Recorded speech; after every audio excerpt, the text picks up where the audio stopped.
Open-world gaming has become a powerful commercial force in the industry today, with many iconic IPs ditching their tried and tested gameplay formulas to try and get a piece of the success, including famously linear franchises like Sonic. Unfortunately, this has led to numerous lackluster releases that shoehorn in an underwhelming open world for marketing and advertising purposes. Still, when an open-world game is done right, it can create a fantastic gameplay experience for the player that is hard to top. When people think of open-world gaming, they tend to imagine action-adventure games and RPGs. Although these genres do indeed dominate the open-world market, there have also been a handful of fantastic racing games over the years take place in enormous game worlds that players are free to drive around and explore. The following open-world racing games all struck gold with excellent driving mechanics, interesting events, and tantalizing maps that are begging to be explored. Number 8. Tokyo Extreme Racer 3.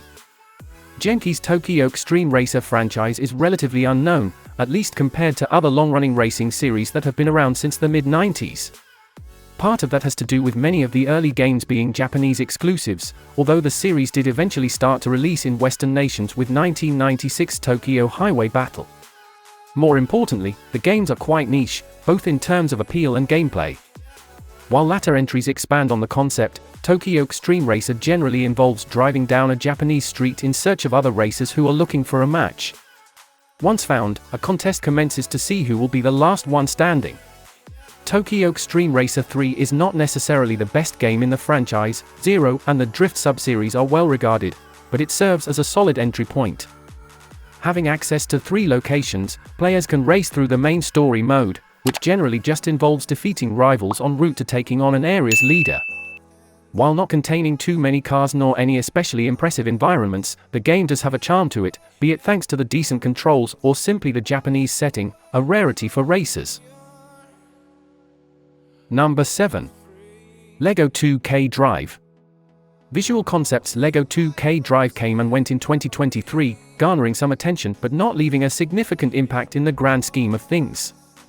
Ultimately, LEGO has been stretched thin as a property, and the brand is heavily marketed towards children, which might not be the greatest audience for racing games. Still, as an entry-level open-world racer, LEGO 2K Drive is very competently made and features an impressive map split into biomes that all have a unique identity. Playing essentially like a kart racer, the game controls well and has a pick-up-and-play quality to it. LEGO 2K Drive's most exciting feature is the ability to create vehicles, a section that garnered criticism for incorporating microtransactions. While unlocking everything is a grind, pieces are earned consistently enough that players should be able to unlock most options without much issue. Number 6. The Crew Motorfest.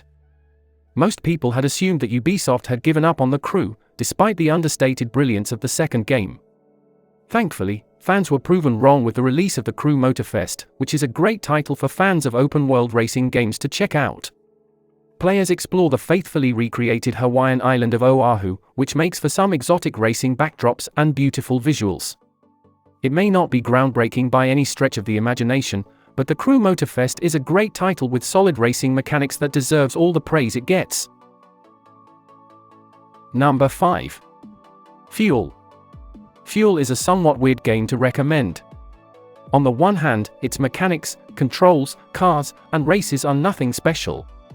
In many ways, it is the most prototypical open-world racing game out there, particularly in its map structure and events. The post-apocalyptic climate is neat and sets it apart from the urban races that dominate the genre, but there is not much of a story to latch onto. As such, the setting primarily amounts to barren stretches of land that go on and on. However, Fuel feels endless. Even though more than a decade has passed since Asobo originally released this project, the open world is still gigantic when compared to far more modern races. More importantly, the sandbox is simply fun to drive in. Putting aside all the actual events, Fuel is at its best when players throw caution to the wind and just roam. Make sure if you're enjoying our list to hit that like button and of course subscribe for future content. Number 4. Crazy Taxi 3 High Roller. Arcade driving games are all the rage, and Crazy Taxi 3 is easily the best game in the series that fans can go back to time and time again. This game is absolutely bonkers, using the simple premise of driving a passenger to their destination and turning it into something so incredibly enjoyable that players can find themselves lost in this game for hours and hours. It helps that this title features many massive maps where players can get lost as they furiously drive passengers to their destinations. The areas of West Coast, Glitter Island, and Small Apple are all rife with detail and feature boundless opportunities for crazy stunts as players try to rack up the highest scores possible. Number 3. SnowRunner. SnowRunner is a game that has taken the sim driving scene by storm, and many players are still baffled by how many fans this title has. Trucks are some of the slowest moving vehicles of all time, and yet, any game that manages to nail their configurations and how they feel becomes so popular within a particular niche that other casual players just can't understand this craze. Of course, not everything needs to be dissected down to a T. Sometimes, games just need to scratch a particular itch to endear themselves to a particular section of passionate fans. The off-roading shenanigans of SnowRunner have made it such a surprise hit for the same reasons. Number 2. Need for Speed Unbound. Many fans of racing video games feel that the genre has stagnated. It's a fair criticism, as the genre features many games that look the same and don't really bring anything new to the table.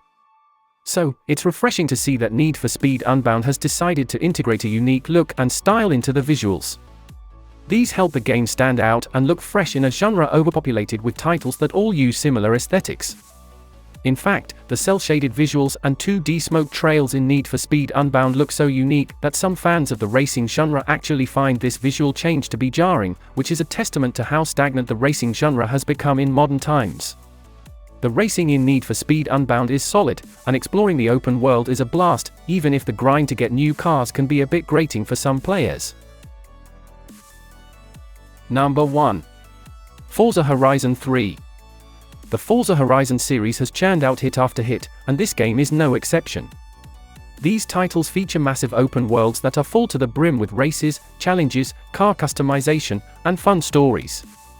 There's no denying that Forza Horizon 3 justifies the inclusion of a sandbox, with Australia being gorgeous and packed to the brim with content that offers variety, exploration, and silliness. Players love the idea of dropping into the game and just messing around with the car of their choice. The fact that some fans still consider this entry to be superior to its successors, despite the massive success of Forza Horizon 4 and 5, proves how many things this game got right. Okay, so that's it for today. So if you enjoyed it, punch the like button, comment down below, of course, subscribe to the news channel for my Twitter and Instagram links down below. As always, of course, I'll put my TubeBuddy first in the description for YouTube needs, tag titles, thumbnails, all that good stuff. So that's something you need help with, especially like I did. First in the description, download it today. Trust me, you'll wonder how you ever got on with it. And of course, our partner channels, and they hit down below, hit that join button to put myself and the channel, and of course get a huge range of benefits. But greatly appreciated, but of course, you never have to.